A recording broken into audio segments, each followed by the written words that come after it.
People often describe the book of Ruth as a love story, but as the story unfolds, we realize that it is about more than the love between two people.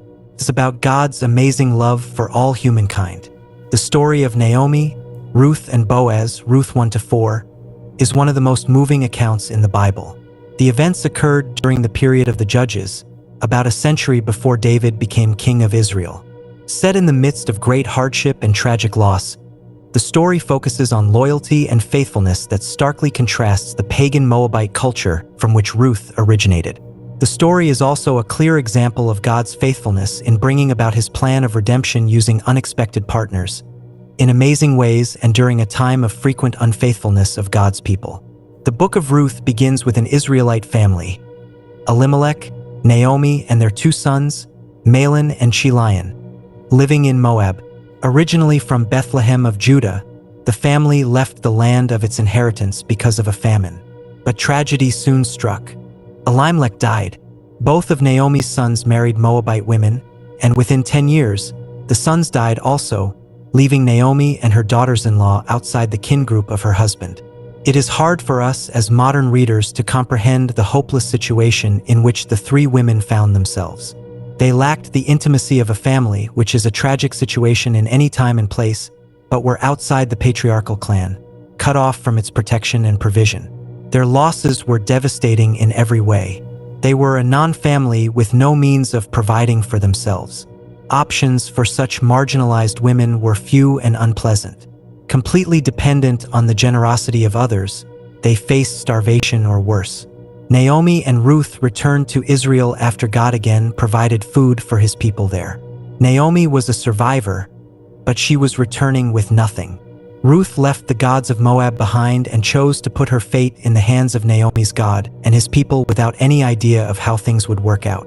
For her, there was no turning back. Naomi was deeply discouraged. She was certain that the hand of the Lord had turned against her.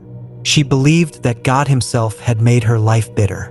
How could they have known that just the opposite was actually true? In the midst of their loss, God was orchestrating an amazing plan that generations later would affect all of humanity through the coming of God's chosen Redeemer, Jesus Christ.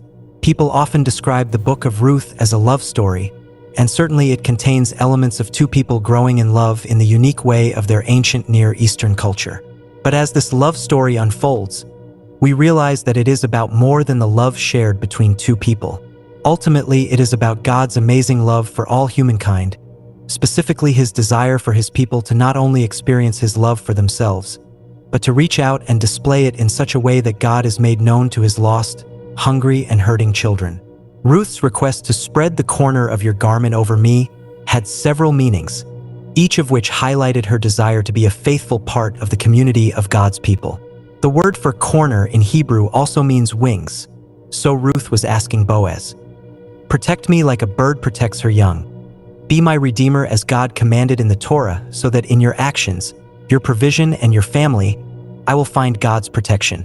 And take me as your wife, for in your protection I will find God's provision and protection."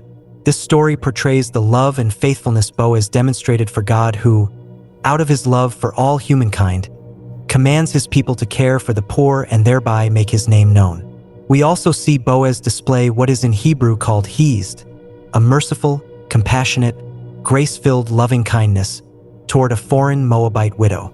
We see Ruth's growing love and commitment to Naomi and to the God of Israel, whose amazing love was drawing Ruth into his Bethab, the Father's house. Boaz and Ruth are a beautiful example of the way that redemption worked in a patriarchal culture. God included the practice of redemption, common in ancient Near Eastern culture, in his instructions to the Israelites. In so doing, he explained his role as father or patriarch of all and his desire to redeem family members and the entire creation, restoring them fully in relationship to him and to each other. Thus, the righteous and faithful character of Boaz is a picture of God himself in his work of redemption. After God used Israel to bring Ruth fully into his community, she joined in the mission to redeem others.